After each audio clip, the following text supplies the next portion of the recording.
Tonight on Let It Rip, more controversy at Michigan State. First, sexual harassment allegations lead to the firing of the football coach. Then an image of Hitler appears on the video board at Spartan Stadium. And the same weekend, accusations of bullying and meddling against the Board of Trustees chair. We're diving into how the university got here and how it has to move forward. But first, after more than a month on the picket line, they have a deal. Sorry, it's emotional time for me. You know, I'm emotional, but just super excited that this is over with. Ford and the UAW have a tentative agreement to get workers back on the line. Who won, and will this set the stage for other agreements to come? That debate starts now.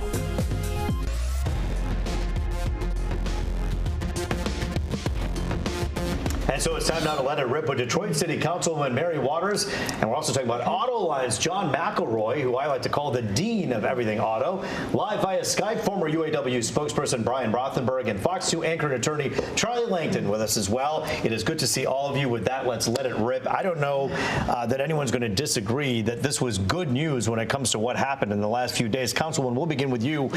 When you heard the news that Ford and UAW reached a tentative agreement, what does that mean for the city of Detroit and for workers here? Well, I'll tell you, the last time that I was on this show, I'm the one that predicted you did. that Ford would be the first one to settle. Yes, you did. Yes, to reach an agreement. And so what it means is that the people stood strong. The courage that they had in order to take this fight on. That's what it means. I could never be more proud of the UAW rank and file and the leadership, because they stood strong and they made sure that they were going to be listened to. You see, you cannot be making all of those record profits and leaving the workers out. I'm so proud of them. Solidarity. Record profits mean record contracts. That's what we heard Mr. Fain say, and there were a lot of people out there, including on the show, who said, this guy doesn't know what he's doing. Couldn't be further from the truth, John McElroy, wouldn't you say? Oh, yeah, no, he's totally driven the narrative of this whole strike process.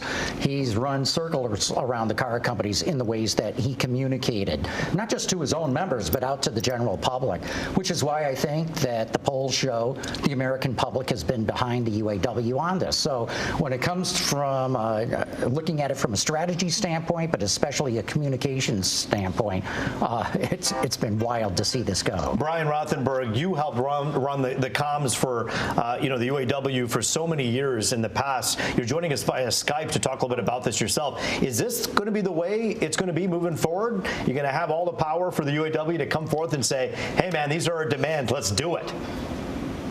Well, you know, I think it's a pattern that you can follow doing this public bargaining, but you have to also keep in mind there is a perfect storm here. I mean, all three companies are doing exceedingly well financially right now. In past years, there was always one company that was having some kind of issues. In 2015, for instance, Stellantis was having some financial issues. By 2019, they were in the middle of a merger, so it made it very difficult in those situations. So I think that lent itself to this style of bargaining, and I think it was the opportunity to really catch up for the first time since 2008. You got to remember in 2000. What led to this style of bargaining is the leadership.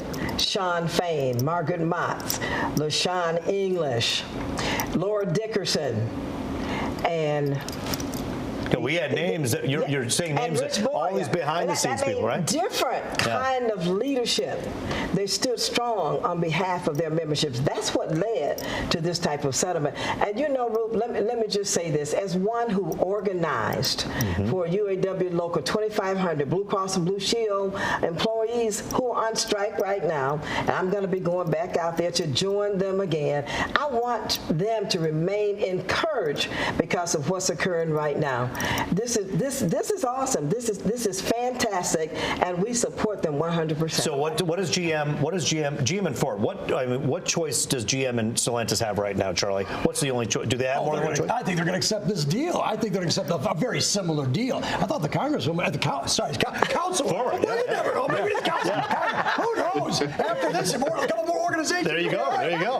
I thought she was going to say that she wants the casino workers to get back to business, though, because they make money for the city of Detroit, right? That's right. And let me just tell you, several hundred casino auto workers were at this Detroit City Council this past Tuesday. I'm encouraging them to stand strong. You know, that's the other big three. That's what they call themselves. But is this where we're heading from now on? I mean, John, when you take a look at this tactic of negotiating, you heard Brian say that this is like the perfect storm, right? You had three companies that are doing really well. Would it have been different if one of the companies wasn't doing well? Look, I would argue they're not doing all that great. Yes, they've been making fantastic profits in North America. But when you look at their total earnings, their returns are meh. This is why their stock price has gone nowhere.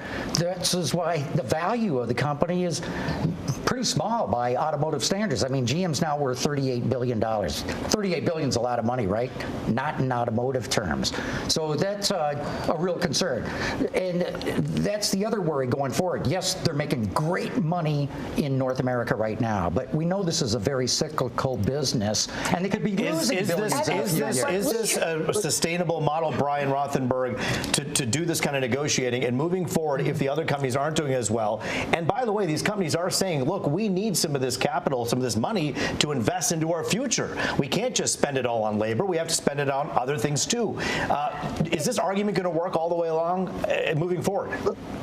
Well, yes, it is. And here's the thing. People need to remember, when you put all your money in Wall Street, which is what these companies were able to do, it doesn't spill up and help the economy any. When you put your money into the workforce, they spend their money.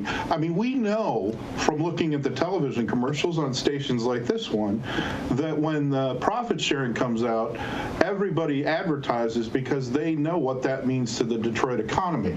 So it will trickle up. It's going to have a different type of effect. Now, having said that, I got to ask one question to counsel. Go ahead. Go ahead, Brian. Go ahead. No, I also think the EV situation, part of this was theater.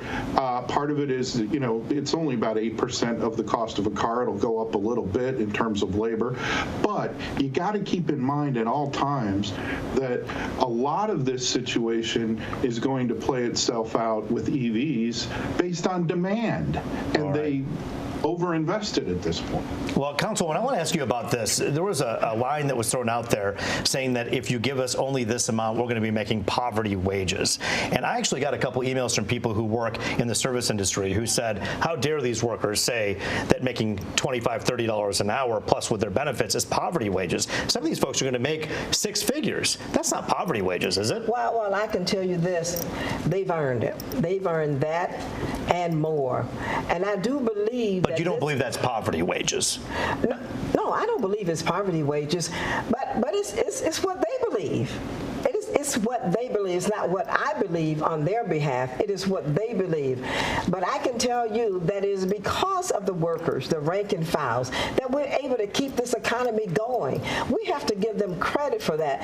And I don't want to see the corporate folks, big business, just basically pushing them aside so that they cannot make an appropriate living, taking care of their families. That's what needs to happen. John McElroy is going to disagree with me. I know it. I just know it right now. On the record. But I think there's more to this than this. Okay, yes, they'll get a deal. Everybody will be happy.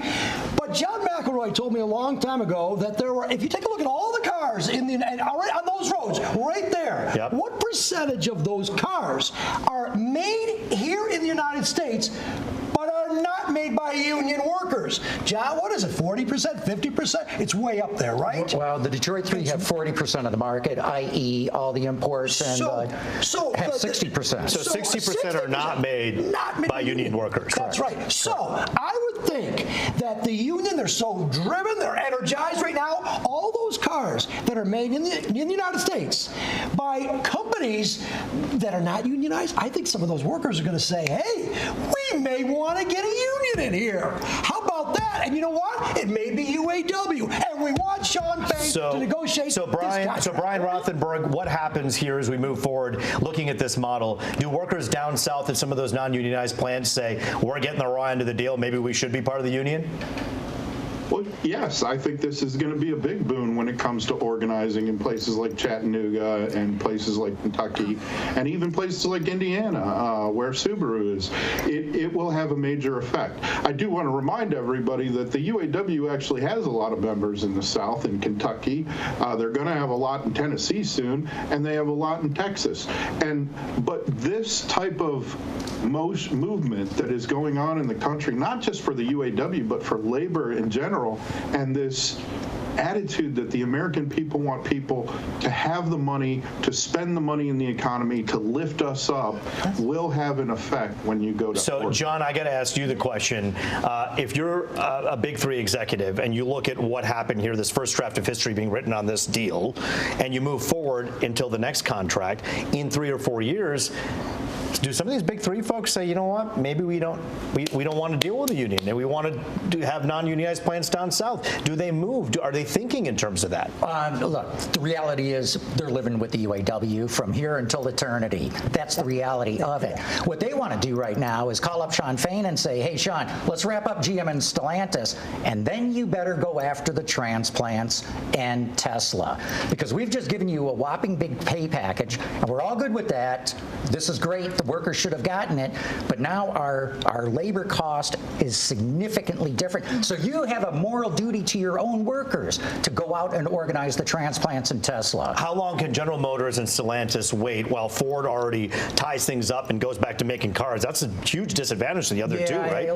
I think this is all going to get wrapped up. Well, I just want to remind everybody, that the workers gave up a lot several years ago, just a lot.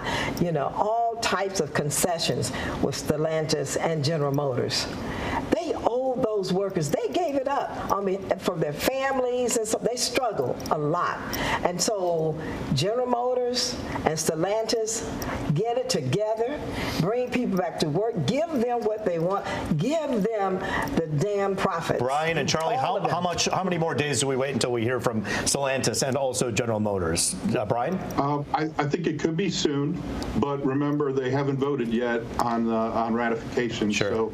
So it might be they're just waiting to see Ford ratify it to use that pattern. It's coming up on Sunday. But I could see it even happening before that. All right, Charlie, quickly. Next week. We're all done. You'll be out on the streets covering it, talking to the workers at that time. We want to thank our panel for joining us on this edition. Share the profits. On this segment of Let It Rip, Councilwoman, and also John McElroy, Brian Rothenberg, Charlie Langton. Charlie and I will be back on the other side of the break. 3 different issues putting Michigan State University really under fire. We're diving into how the university needs to move forward next on Let It Rip. Back now on Let It Rip, talking about the controversies at Michigan State University. We're joined now by a very well-known voice and face in our community, Rico Beer, the co-host of the Valenti and Rico Show on 97.1 The Ticket, also an unbashful MSU supporter and fan of the school as well. Don Tanner with the Tanner and Friedman marketing firm talks a lot about communication and getting it right when it comes to that. Rabbi Asher Lopatin, who's the executive director of the Jewish Community Relations Council, AJC, and therapist Dr. Erica Bachneck, who knows a lot about what scandal after scandal after scandal can do to students who are going to school there. And of course, our anchor and attorney, Charlie Langton, Macomb County's native son, Charlie Langton. We were just talking about that during the break. But in all seriousness, let's talk about this, what we're looking at here. Looking at a board that right now you have 2 board members who are fighting with one another. One of them says the other one is bullying them. She's accusing the first African-American trustee of bullying. That person is saying that's not true. And in the meantime, they have some important work to do. They have to search for a new president and a new football coach. And the old football coach was mired in controversy. So here we are. I'll start with you, Don Tanner. From a communications point of view, I think it's safe to say that they have one of the best communication schools in the country. I'm a product of that. I'm a proud alum. Yeah. But I could not be more ashamed of my alma mater in the way that they handled this communications in the middle of crisis. Yeah, I mean, it gets down to leadership. It really does. There's no ifs, ands, or buts about it. If you look at proper proper PR crisis communications protocol, you need to have a cohesive leadership team. You just have to. And you have to know, you have to exercise, the team has to exercise good judgment.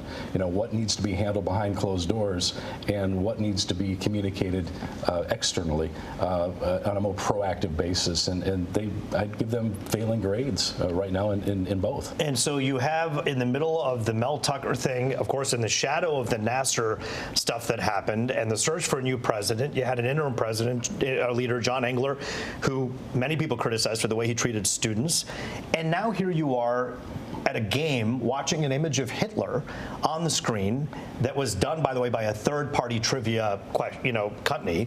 But nonetheless, MSU is saying we regret it. Dr. Bachneck, you're saying it's not just that the mistakes are being made, it's the way this university is handling the mistakes. What do you mean by that? So I think what's important maybe as context is that Michigan State's in the news right now. Clearly there's been a series of crises, but what we're experiencing and observing here at our state university is happening in higher education across the country, crisis after crisis for students, mismanagement by leadership. And I think the key mistake being made everywhere is the conversation is always about which adult is, which professional, which leader is going to be held responsible, how do we do damage control around that. And what we're not doing enough of is to really center the students and say, if this is their new normal, and it is. This is their new normal. They have to take tests and go to classes and get good grades in the midst of crisis after crisis and all the ambiguity in between. What would a system that centers students look like? What does that mean? What does that mean when you say centering around students? The communication to a student, hey, we regret that this has been the reality for you. This is hard for you, when we recognize that? Yeah. I don't think that's enough. Here's a great example I'll give you. After the Oxford High School shooting, I spoke with hundreds, if not thousands, of teenagers. I would come in, I would do mental health programming, and at the end, I always said to the kids, tell me something I should tell the adults when I go back to them and tell them how this went. And you would be surprised the number of times kids said to me, could you please ask them to stop ringing the bells? Because we're already coming in every day, like right here with our anxiety. And then the bell rings and it's like, I'm startled out of my seat. Everything is kind of woken up. Can they just not startle us?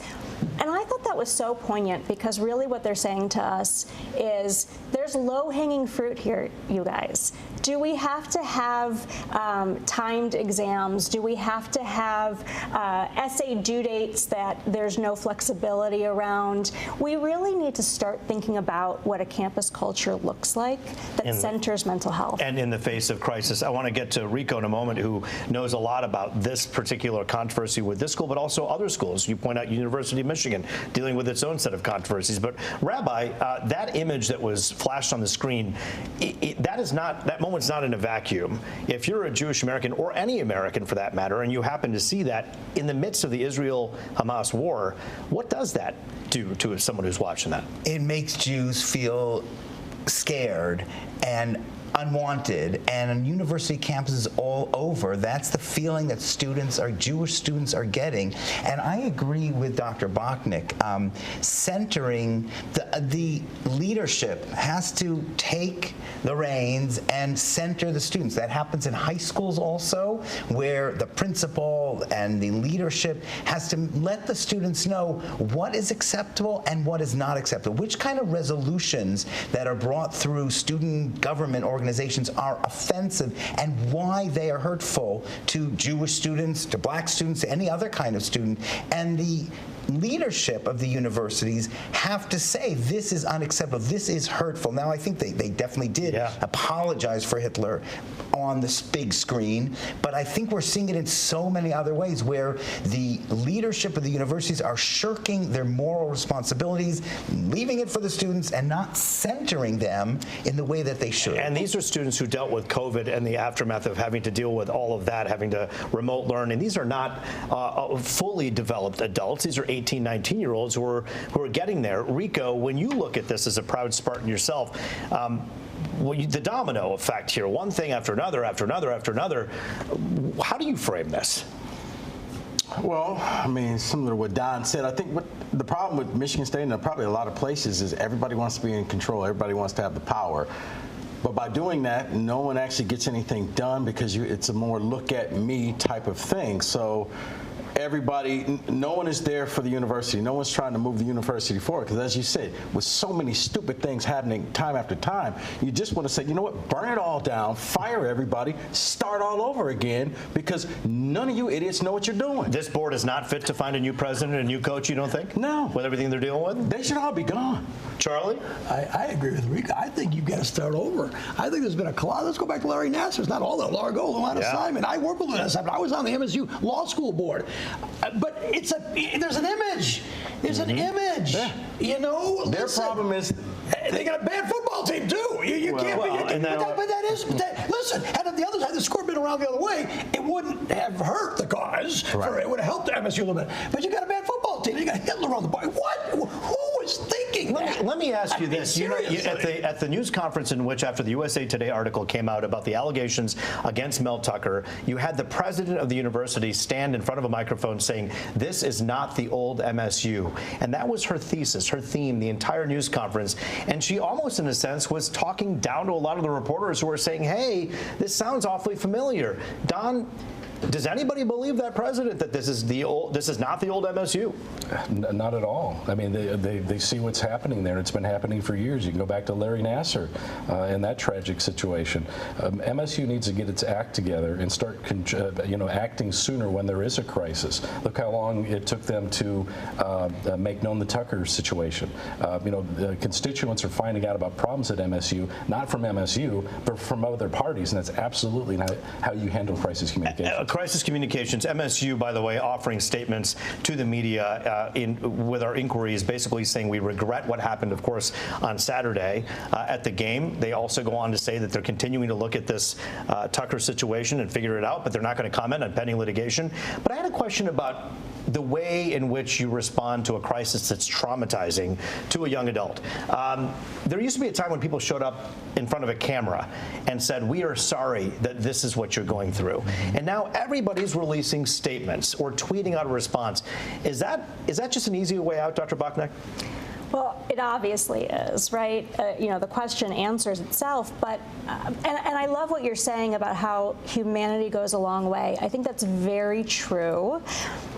But I also just have to say, I think the other side of that is that it doesn't really matter what you say or how you say it if you're not going to put your feet behind your words. And students are sensitive to that, and especially minoritized students who have been let down by higher education for many more years than we've been talking about it, right? It's hitting a reckoning point, but students know it's going to be business as usual on Monday. So, Rico, should the Board of Trustees be appointed or elected? They should be appointed. I mean, the election process, we elect idiots all the time. Appointed. Get people who are qualified for the job, not somebody who has a recognizable name. Rabbi, what do you do to make this right for the students who were at that game that day? Take responsibility for the moral authority that you need to have. Condemn resolutions that are done by the students that don't have moral footing, that are hurtful, and see the connection really between resolutions between students hurting other students. And Jewish students are hurting all over the country. Boards should be cleaned house all over the country, university boards, if they're not doing their responsibility to maintain moral authority. And we should point out that we reached out to Rima Vassar as well, asking her for comment, who's the board member who's in the center of a lot of this. We did not hear back in time for this show, but we do want to say thank you to our panel. We're going to come back with some final thoughts with all of them. And Charlie is taking the show on the road. What do you think Michigan State has to do to kind of get back in everyone's good graces? New coaching staff. Michigan State's in the toilet. You talking about far as the picture of Hitler and all that stuff? Yeah. It's bad. I don't know what they're going to do about that. That was pretty bad. What's the deal with Michigan State? They just got a lot going on right now. Hopefully they can get it together. That's unfortunate what happened, but it's about the kids. It's about the kids. Yes, it's going to be tough, but at the end of the day, I hope everything work out. If you were a good student, would you consider going to Michigan State right now? Probably not. Why? Because I like Michigan. What has to happen so that Michigan State can get over this? Get rid of everybody and start over. All the trustees? All of them. If you can't trust them, they can't be trustees, right? It's damaged, but it'll be back. It'll be back. Final thoughts of Dr. Bachnek. Prioritize minoritized student voices. Rabbi? Rise to the moral challenge and understand students are hurting. Leadership needs to work to and learn to work together and approach a crisis in a different, more productive way. Rico? They got to hire a new coach. They got to hire a new president, have a face and a voice to the university. Charlie? They're going to need some personnel at the top for sure. It would help to win a few games too. Yeah, Amen. So many of the alum, including myself, disappointed with how things have went down, but certainly still love the school and wish that university nothing but the best. That does it for this edition of Let It Rip.